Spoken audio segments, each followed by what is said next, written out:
Sir अभी भीषण गर्मी है हर जगह, और इस गर्मी में आपकी सरकार यहाँ का आरा में देखिए अस्पताल में अनेकों सुविधा नहीं है ना, मरीज इधर उधर जा रहे हैं। तो ऐसी व्यवस्थाएं आपकी गवर्नमेंट में है, आप इसको कैसे देखेंगे? जैसे विपक्षी एकता की बात हो रही है, तो क्या इसमें पॉलिटिक्स के मतलब पॉलिटिकल लीडर ही शामिल होंगे या आम जनमानस भी, जैसे कि रैली वगैरह? केजरीवाल जी आपकी पार्टी में आने वाले, मतलब आपकी पार्टी के साथ मिलने वाले हैं, एक महागठबंधन वो भी शामिल है, और उन्होंने दिल्ली में जो कारनामा किया शीशमहल को लेकर के कि 45 करोड़ रुपए लगा दिया वहाँ के अपने बंगले के रिनोवेशन में, तो इस घटना को कैसे देखें? भाजपा वाले कहते हैं कि द्रौपदी मुर्मू को तो हमने ही सपोर्ट किया था, हमारे समर्थन से ही वो राष्ट्रपति बनी थी।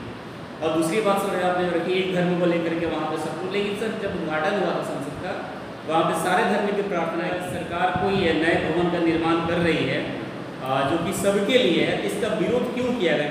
इस तरह से नेतृत्व कर रहे हैं तो मतलब पूरा भारत का व्यक्तित्व बढ़ा है, इसका स्वाभिमान बढ़ा पूरे वर्ल्ड लेवल पर। जैसे अमेरिका दौरे पर अभी गए थे, वहाँ पर इनको बॉस बोला गया, फिर दोबारा जाने वाले हैं। तो इस पूरे प्रकरण को कैसे बंगाल में अभी जो चल रहा है, टीएमसी वाले जो है बम उड़वा रहे हैं कांग्रेस वालों पे, वहाँ के जो चुनाव का जब माहौल चल रहा था, तो आपको लग रहा है कि टीएमसी और चुनाव यानी कि ममता और राहुल गांधी का जो पार्टी है वो विपक्षी एकता में एक साथ आपके साथ सम्मिलित हो पाएंगे, 100% दे पाएंगे? सुशील कुमार मोदी जो उप मुख्यमंत्री थे बिहार के पहले, इन्होंने आरोप लगाया कि जदयू जो है नीतीश कुमार जो हैं वो बिना दूल्हे की बारात निकालने की तैयारी में लगे हुए हैं, और इस पर जनता कभी भरोसा नहीं करेगी कि बिना दूल्हे की बारात है। तो अगर हिम्मत है, उन्होंने तो सर मतलब चैलेंज किया है कि अगर हिम्मत है नीतीश कुमार जी को तो जरा दूल्हे का नाम घोषणा करके शरद पवार जी अपना दूसरे खेला खेल रहे हैं, तो उनको किस तरह से एकता का बैठक करने वाले मुख्यमंत्री जी, और आपको क्या लगता है कि इससे प्रभाव पड़ेगा? जदयू को क्या प्रभाव पड़ेगा? इनका अलग ऐसा बताएं कि नीतीश कुमार ही मोलभाव कर रहे थे कि आप हमारी पार्टी में विलय हो जाइए, मर्ज कर दीजिए अपनी पार्टी को, और ऐसा एक्सेप्ट भी किए। तरह से बिहार में आजकल पॉलिटिक्स चल रहा है, तो कैसे देखते हैं, आपका नज़रिया क्या है?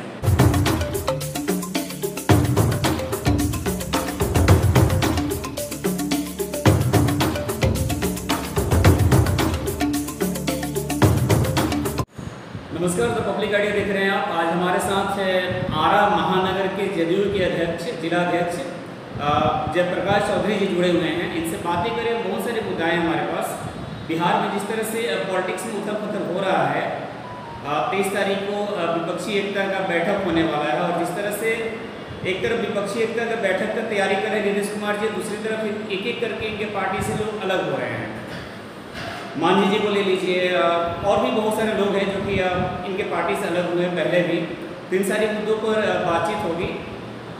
स्वागत है सर हमारे चैनल पर। सबसे पहले बहुत बहुत धन्यवाद आपके चैनल से। सर कैसे देखते हैं पूरी प्रकरण को, जिस तरह से बिहार में आजकल पॉलिटिक्स चल रहा है, तो कैसे देखते हैं, आपका नज़रिया क्या है सर? देखिए, बात है कि जब भी कोई बड़ा इलेक्शन करीब में आता है तो प्रायः कुछ ऐसे नेता रहते हैं जो अपने लिए राजनीति करते हैं, अपने स्वार्थ के लिए राजनीति करते हैं। वैसे लोग इधर से उधर जाते रहते हैं जी। जैसे अभी केंद्रीय चुनाव आने वाली है, तो स्वाभाविक है कि मांझी जी जैसे लोग जो बार्गेनिंग की राजनीति करते हैं, जहाँ भी जाएंगे वे मोल भाव करते हैं अपने लिए, अपने बेटा के लिए। उनका बाकी तो कोई उनका विचारधारा है नहीं, न तो जनहित वाले व्यक्ति हैं और न तो कोई उस तरह के भाव जानते हैं, तो इसलिए वो बार्गेनिंग करते हैं। तो भारतीय जनता पार्टी वाले लोग, हो सकता है एनडीए ग्रुप वाले किसी प्रकार के प्रलोभन उनको दिया हो जी, इस वजह से मांझी जी हमारे पार्टी से मोलभाव करने लगे, और मोलभाव में जब फिट नहीं हुए तो पार्टी से छोड़ करके जाना पड़ा। लेकिन सर मांझी जी तो ऐसा बताएं कि नीतीश कुमार ही मोलभाव कर रहे थे कि आप हमारी पार्टी में विलय हो जाइए, मर्ज कर दीजिए अपनी पार्टी को, और ऐसा एक्सेप्ट भी किए हैं मुख्यमंत्री जी ने।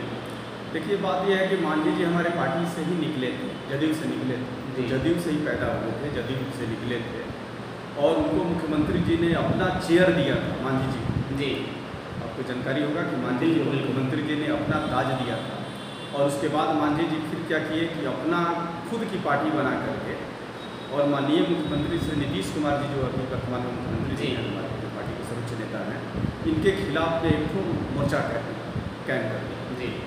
फिर बहुत दिनों के बाद जब उनकी पार्टी विखंडित हो गई, सभी उनके पार्टी के जो वरिष्ठ नेतागण थे, जो भी पार्टी के उनके नेता थे, सभी खंड होकर के दूसरे पार्टी में भाग गए जी।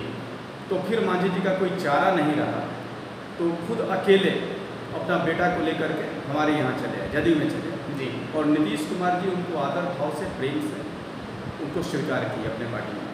आने के बाद उनका अपना कोई कुछ तो था नहीं, तब नीतीश कुमार जी या हमारे पार्टी के जो भी वरिष्ठ नेतागण हैं उनको इस तरह के सलाह दिए होंगे कि मांझी जी आपके पास तो न तो कोई जनाधार है, न तो कोई व्यक्ति है, न कुछ है, आप हैं, आपका एक बेटा है, मंत्री बना दिया गया है, तो क्यों ना आप हमारे पार्टी में ही आ जाइए, विलय हो जाइए। क्योंकि पार्टी पूरी विस्तृत रूप से पूरे बिहार प्रदेश में उनकी पार्टी का तो कोई कुछ था नहीं जी।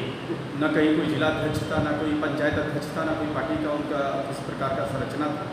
तब जाकर के मांझी जी को इस तरह की सलाह दिया गया होगा पार्टी से, तो विदुप गए, चूँकि उनका एनडीए से एक तरह से इधर से बुलावा आ रही थी किसी माने में। हमको तो लगता है कि एनडीए में भी उनका कोई कुछ नहीं होगा, अंत में मांझी जी न घर के न घाट के कहीं के नहीं रह जाएंगे, हमको तो ये लग रहा है। क्या सर प्रभाव पड़ेगा, जदयू को क्या प्रभाव पड़ेगा इनके अलग होने से? मांझी जी के अलग होने से जदयू को कोई प्रभाव, गलत प्रभाव नहीं पड़ेगा और अच्छा प्रभाव पड़ेगा, क्योंकि जनता जो पूरे बिहार प्रदेश की जनता है अपने नज़र से देखती है, और मांझी जी का नीतीश कुमार जी के साथ में क्या संबंध व्यवहार रहा है ये सब लोग देखता रहा। और मांझी जी ने दो बार धोखा देने का काम किया है जी। तो इस बार भी चुनाव के दौर में मांझी जी ने धोखा दे करके पार्टी से अलगाव किए हैं अपने स्वार्थ के लिए। तो इसमें हमारी पार्टी की छवि और अच्छी हुई है। सब लोग जानते हैं कि जो गलत चीज़ यदि पार्टी से निकलता है तो और परिष्कृत हो जाता है और शुद्धिकरण हो जाती है, तो हमारी पार्टी और पवित्र और शुद्ध हुआ ऐसे लोगों को निकलने से। 23 तारीख को सर विपक्षी एकता का बैठक करने वाले मुख्यमंत्री जी, और आपको क्या लगता है कि ये सफल हो पाएगा? बहुत सारे लोग ऐसे प्रयास कर रहे हो, तो ऐसे आरोप लगा रहे हैं, ऐसा उम्मीद कर रहे हैं कि विपक्षी एकता नहीं होगा, लोग बैठ ही नहीं पाएंगे एक साथ एक मंच पर। सब अपने सभी लोग, माननीय मुख्यमंत्री जी और हमारे वरिष्ठ नेता जो पार्टी के राष्ट्रीय अध्यक्ष जी हैं ललन सिंह जी, वे सभी लोग प्रयास किए हैं और जितने पूरे भारतवर्ष में जितने विपक्षी पार्टियां हैं जी, सभी लोगों से वार्तालाप हुई है और सभी लोग बिहार में आकर के बैठक में सहमति जाहिर किया है। 23 तारीख के सब लोग जुटेगा, सभी तरह के सभी लोग जुटेंगे और लोग अनुमान लगा रहे हैं। बाकी लोग जो हमारे विपक्ष के लोग हैं वो तो अनुमान लगाएंगे जी, तो उनका जो भी अनुमान लगेगा सो हमारे विचारधारा के विपरीत अनुमान लगेगा, तो वो लोग अपना अनुमानित बातें बोल रहे हैं। लेकिन 23 तारीख को देखिएगा जितने विपक्षी दल पूरे भारतवर्ष में सभी लोग पटना में जुटेंगे और जुट करके, और जो भारतीय जनता पार्टी जो केंद्र की सरकार है जी, जो संविधान का उल्लंघन कर रही है, पूरे जनधारणा के विरुद्ध काम कर रही है, तो वैसे पार्टी को उखाड़ फेंकने के लिए एक बड़ी मोर्चा बनेगी और ये मोर्चा सफल होगी, पूरे भारतवर्ष में सफल होगी और भारतीय जनता पार्टी का आधार समाप्त हो जाएगा। सर इस मतलब जो बैठक होने वाली है 23 जुलाई का, 23 जून को, ये 12 तारीख को होने वाला है ना, तो इसमें 12 तारीख को बढ़ा कर 23 जुलाई 23 जून क्यों किया गया? 12 तारीख को होने वाला था, लेकिन उसने जो कांग्रेस के जो नेता थे जी, वे लोग बाहर में गए हुए थे, विदेश में गए हुए थे, राहुल गांधी जी, और उनके पास में समय था नहीं, तो सबको एक जगह जुटना है, तो सभी लोगों के भावना लेने के बाद में चूँकि एकाएक कहीं किसी की प्रोग्राम हो जाती है, बिल्कुल, तो सभी लोग अब निश्चित हुए हैं 23 तारीख के लिए। जब 23 तारीख को सब लोग आ जाएंगे पटना में एक मंच पे एक जगह बैठ कर के विचार विमर्श होगी, तो एक मजबूती मिलेगा और एक निखरेगा बात। शरद पवार जी अपना दूसरे खेला खेल रहे हैं, तो उनको किस तरह से आप देखते हैं? शरद पवार जी वयोवृद्ध नेता हैं जी, काफ़ी वरिष्ठ नेता हैं अपने क्षेत्र का और उनकी अपनी पार्टी है, तो बात है कि सबका रहता है अंत में मन की जो भावना रहती है कि हम सर्वोच्च शिखर पर जाए जी, तो हो सकता है शरद पवार जी को उस तरह की बात दिल दिमाग में रही होगी, तो पहले बैठक में आएंगे, बैठक में विचार विमर्श होगी, उसमें सर्वसम्मति से किसी एक नेता को पूरे भारतवर्ष के लिए प्रधानमंत्री के रूप में चुना जाएगा जी। उसमें शरद पवार जी आएंगे, आने के बाद में यहाँ पर होनी है। अभी हमारे जो नेता माननीय नीतीश कुमार जी हैं, इस बात पे अभी नहीं है कि हम प्रधानमंत्री के मुख्य दावेदार हैं। मुख्य दावेदार किसी को चुना जा सकता है सर्वसम्मति से, पूरे भारतवर्ष के तमाम विपक्षी के जब नेता एक जगह होंगे, तो उस स्थिति में शरद पवार जी को पहले कोई बात नहीं बोलना चाहिए, उनको पहले आकर के पार्टी में सम्मिलित होंगे, बैठक में सम्मिलित होंगे, यहाँ पर सब लोग एक जगह जुट करके एक जो जरूर नेता का चुनाव होगा। सर प्रधानमंत्री उम्मीदवार की आपने बात की, सुशील कुमार मोदी जो उप मुख्यमंत्री थे बिहार के पहले, इन्होंने आरोप लगाया कि जदयू जो है, नीतीश कुमार जो हैं, वो बिना दूल्हे की बारात निकालने की तैयारी में लगे हुए हैं और इस पर जनता कभी भरोसा नहीं करेगी कि बिना दूल्हे की बारात है। तो अगर हिम्मत है, उन्होंने तो सर मतलब चैलेंज किया है कि अगर हिम्मत है नीतीश कुमार जी को तो जरा दूल्हे का नाम घोषणा करके दिखाएं। उनको हड़बड़ाने की जरूरत नहीं है। देखिए वो हड़बड़ी में है चूँकि वो लोग हताश हैं। भारतीय जनता पार्टी के जितने नेता हैं, हमारे विपक्षी एकता से वो हताश हैं और हताशी में इस तरह की बातें बोल रहे हैं। जब एक जगह निर्णय हो जाएगा और एक सर्वोच्च नेता की चुनाव जब हो जाएगी अपने संगठन में, तो स्वाभाविक है कि दूल्हा पता चल जाएगा कि बाराती का दूल्हा कौन है। और जब बारात का दूल्हा पता चल जाएगा तो उनका पैर तलवार से छटकने लगेगा। तब उनको पता चल जाएगा कि दूल्हा कौन है और बाराती किस तरह की निकलेगी। इस तरह की बातें लोग बोलते हैं, अपने नज़रिया से लोग देखते हैं। चूँकि लोग हमेशा हम लोग विषय में नकारात्मक सोचेंगे और दूल्हा की कमी नहीं है। कहने का मतलब कि सर्वोच्च नेता की, सर्वमान्य नेता की कमी नहीं है हमारे यहाँ। जो महागठबंधन है इसमें बहुत सारे नेता हैं और बहुत ही ऐसे नेता हैं जो राष्ट्र में सर्वव्यापी, सब लोग जानते हैं कि वो नेता पूरे देश में कितना अच्छे काम करने वाले हैं। तो उसमें से किसी एक नेता की चुनाव होने वाली है। जब नेता की चुनाव होगी तो भारतीय जनता पार्टी वाले जो भी नेता हैं उनको पता चल जाएगा किनको चयनित किया गया, किनको निर्वाचित अपने आप में। सर एक दो सवाल और होगा। जरा देखिए बंगाल में भी जो चल रहा है, टीएमसी वाले जो है इधर बम उड़वा रहे हैं कांग्रेस वालों पे, वहाँ के जो चुनाव का जब माहौल चल रहा था, तो आपको लग रहा है कि टीएमसी और चुनाव यानी ममता और राहुल गांधी का जो पार्टी है वो विपक्षी एकता में एक साथ आपके साथ सम्मिलित हो पाएंगे, 100% दे पाएंगे अपना? ये हर स्टेट की अपनी अपनी वहाँ की मामला रहती है। बिहार की अपनी मामला है, बंगाल की अपनी मामला है, कर्नाटका की अपनी मामला रही है, हर जगह की अपनी अपनी मामला है। अभी बंगाल में जो चल रहा है वहाँ के टीएमसी या कांग्रेस या अन्य सीपीएम वगैरह पार्टियों से जो भी बात चल रही है, तो वहाँ की स्थानीय ये मामला है। लेकिन जब राष्ट्रव्यापी बैठक होती है और राष्ट्रव्यापी मामला आता है तो वहाँ पे ममता बनर्जी हो या कोई भी सर्वमान्य किसी पार्टी के नेता रहेंगे, कांग्रेस के राहुल गांधी जी हों या खड़गे जी हों, उनके नेता हों, सब लोग वहाँ पे राष्ट्र को देखेगा, पूरे देश को देखेगा। तो वहाँ पे अलग बात हो जाती है। वहाँ पे बैठक जब होगी तो बैठक में सब लोग देश के विषय में सोचेगा। स्थानीय मुद्दा वहाँ गौण हो जाता है और स्थानीय मुद्दा जहाँ पर आता है वहाँ के स्थानीय विवाद, तो स्थानीय विवाद को लोग अपना तरीका से सुलझाएगा। लेकिन यहाँ तो राष्ट्रीय मुद्दा है, तो राष्ट्रीय मुद्दा पर स्वाभाविक है कि जब सारे नेता जुटेंगे तो वहाँ पर एक राष्ट्रीय विचार बनेगी और राष्ट्र हित की विचार बनेगी और एक नेता का चुनाव। भाजपा कह रही है कि राष्ट्रीय, जब आपने बोला राष्ट्रीय मुद्दा है तो देश इतना आगे बढ़ रहा है भाजपा में नजर में सर, ये बात भाजपा का सारे नेता बोल रहे हैं कि मोदी जी जिस तरह से नेतृत्व कर रहे हैं तो मतलब पूरा भारत का व्यक्तित्व बढ़ा, इसका स्वाभिमान बढ़ा पूरे वर्ल्ड लेवल पर। जैसे अमेरिका दौरे पर अभी गए थे, वहाँ पर इनको बॉस बोला गया, फिर दोबारा जाने वाले हैं। तो इस पूरे प्रकरण को कैसे देखते हैं आप? ना अच्छा है, मोदी जी अपना हमारे प्रधानमंत्री हैं और दुनिया में उनका अगर ख्याति बढ़े तो अच्छा लगेगा हम लोग देख करके, क्योंकि हमारी भारत की ख्याति बढ़ेगी। लेकिन पूरे भारतवर्ष में अभी जो आंतरिक मामला है, हमारे कहने का मतलब जो यहाँ बेरोजगारी, भूखमरी, महंगाई जो बढ़ी हुई है, ये सब लोग देख रहे हैं। एक गैस का ही देखिए, जो गैस से आजकल खाना बनने लगा है, जिस उज्ज्वला योजना में भारतीय जनता पार्टी वाले उन्होंने गरीबों का गैस का सिलेंडर वितरण किया था, क्या उस गैस सिलेंडर खरीदने का पैसा आज गरीबों के पास है? जिस गैस का कीमत 350 रुपया मात्र था, आज बढ़ करके 1350 रुपया हो गया है जी।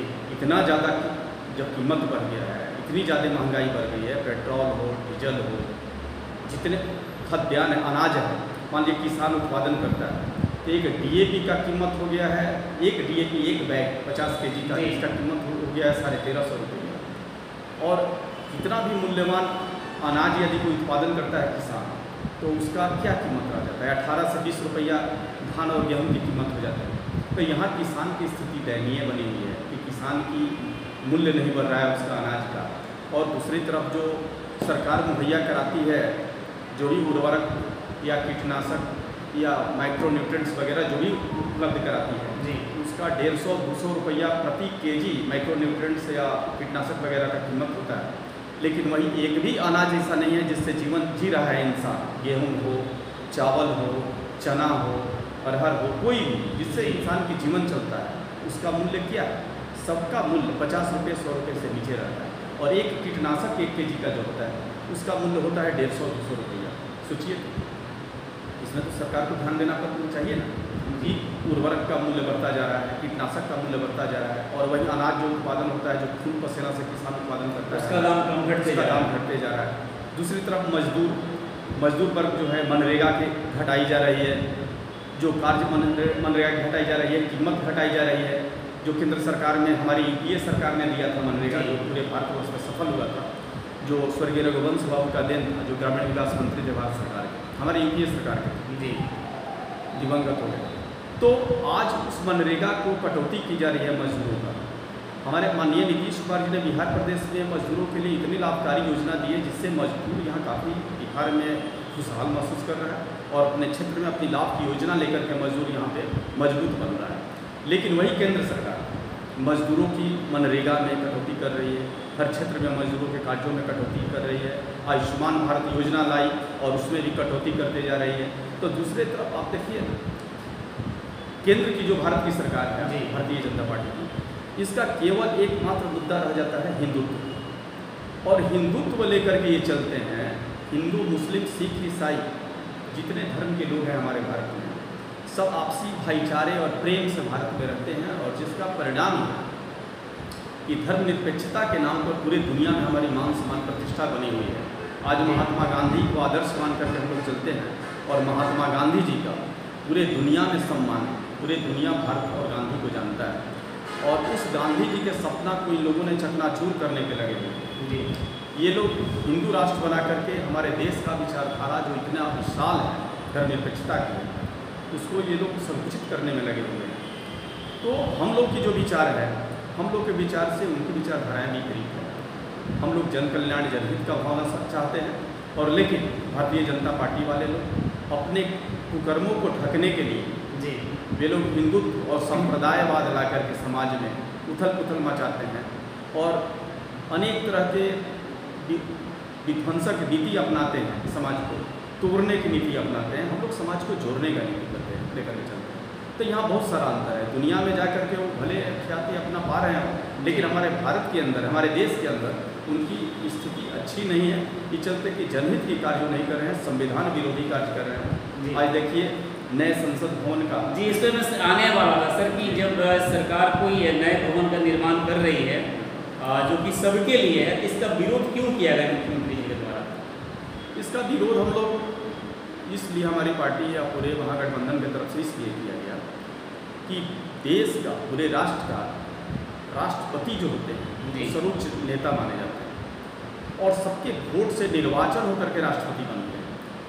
तो महामहिम द्रौपदी मुर्मू जी जो हमारे राष्ट्रपति हैं, वो एक आदिवासी परिवार से आती है, और हमारे देश की प्रथम महिला है, सर्वोच्च नेत्री मानी जाएंगी। और जब संसद भवन का उद्घाटन करने की बारी है, तो एक आदिवासी महिला होने के नाते उनको अछूत मानते हुए ये हमारे जो माननीय प्रधानमंत्री जी जो अभी हैं, जो भारतीय जनता पार्टी के नेता हैं, उनको आमंत्रित भी नहीं किया गया उसमें।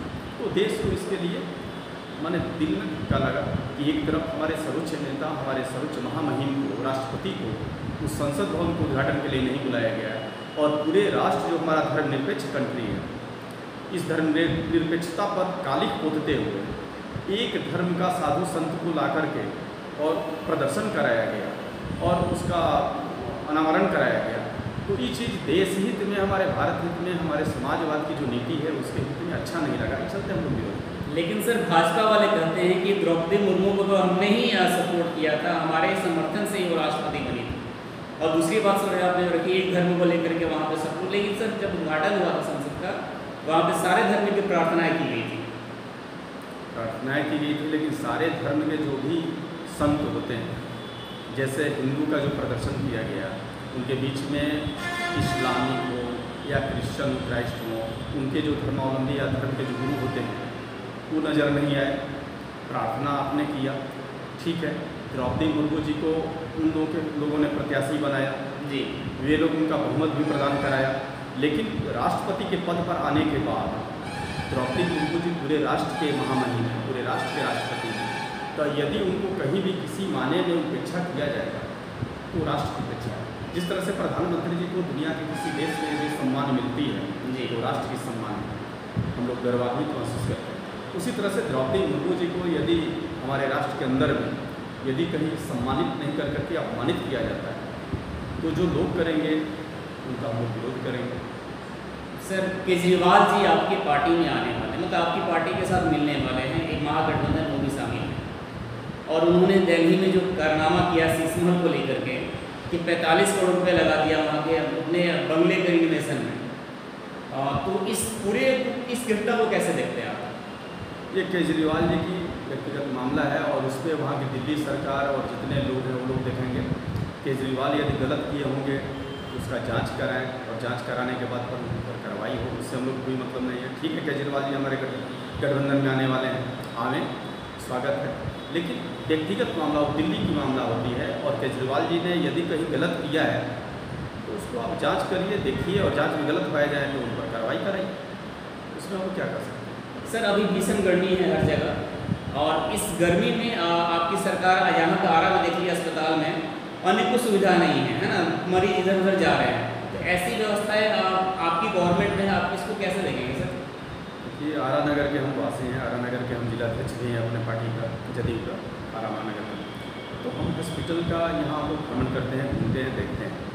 आरा सदर अस्पताल की पहले की स्थिति आप याद यदि करिएगा तो आपके रोंगटे खड़े हो जाएंगे। आज की स्थिति आरा सदर अस्पताल की इतनी अच्छी हो गई है कि आप जो कह रहे हैं ऐसा एका दुक्का हो सकता है कि आरा से जा कर के पटना में या कहीं बेहतर इलाज के लिए कहीं दूसरी जगह जाते हों, लेकिन आरा में सभी जगह जो महिलाओं की प्रसूति गृह है उसमें भी देखें कि एसी अच्छा है, व्यवस्था साफ़ सुथरी है। आरा में हम जितने अभी जो नई नई कोने बनी हुई है उस सब में हम लोगों ने घूमा है, कैदियों की स्थिति अच्छी है। अभी फ़िलहाल में ही हमारे गांव का एक अत्यंत गरीब युवक था, मजदूर था, गरीब था, जो नाई जाति से था, उसका पैर टूट गया था, उसको 10,000 रुपया हमने आरा सदर अस्पताल व्यवस्थापक से दिलवाने का काम किया था। इसके लिए सराहना का पात्र है हमारे आरा का सिविल सर्जन महोदय। वे सभी लोग एकजुट होकर के और उस गरीब को हम लोगों ने जाकर के जब आग्रह किया तो 10,000 रुपया डोनेट किए और उसका इलाज हुआ और पैर का, और उसका पैर बचवाया। तो ऐसा नहीं कहेंगे, आरा में आजकल जो हॉस्पिटल है, सदर अस्पताल है, पहले की अपेक्षा बहुत अच्छी स्थिति बनी हुई है और हमारी सरकार प्रयासरत है कि आरा में इस तरह के मॉडल हॉस्पिटल बने जो कि पूरे बिहार में जो पटना के लोग देखते हैं, पटना नहीं जाना पड़े जी, और उनकी इलाज आरा, भोजपुर वासियों का इलाज आरा में हो सके।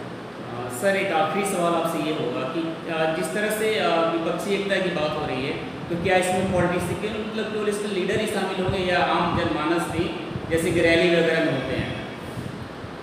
विपक्षी एकता तो देखिए, राजनीतिक ये जनतंत्र है और जननायक नेता होते हैं। कहीं बैठ के यदि कुछ नेता की होती है या कुछ विचारधाराओं की होती है, जो नेता होते हैं अपने अपने विचारधारा लेकर के आते हैं, लेकिन वे सब आश्रित किस पे होते हैं? जनता पे होते हैं जी।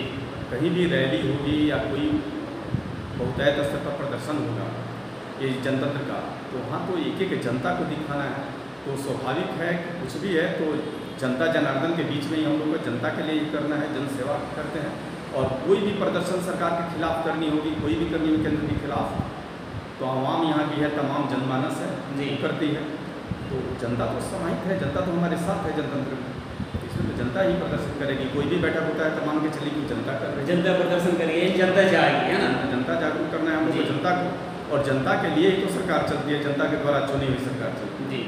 तो स्वाभाविक है कुछ भी होता है तो जनता के लिए होता है। यदि लाभ की काम हो रहा है तो जनता के लिए हो रहा है, हानि के काम कहीं कोई कर रहा है तो जनता के लिए कर रहा है, तो जनता तो अपना प्रदर्शन करेगा ही और जनता अपना दिखावा दिखाएगा ही जनतंत्र में, स्वाभाविक।